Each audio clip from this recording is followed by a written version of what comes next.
Hello guys, welcome to the Best Online Tutorials channel. In this one I will show you how to write custom instructions for better ChatGPT results.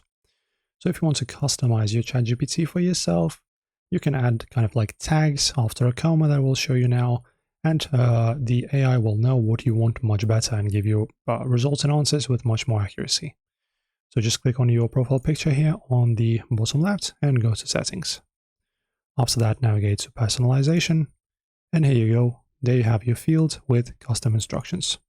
And for example, I can say something like address me with British English. And then you just click away and press save. Like this. There you go. And now I can even check it. Do you have any instructions set by me? I guess it doesn't. But it should take that into account, maybe reload the page or something. And in my case, I'll have this AI address me in British English, and you can just specify anything else you want. So that's it. Enjoy, guys, and subscribe to the channel.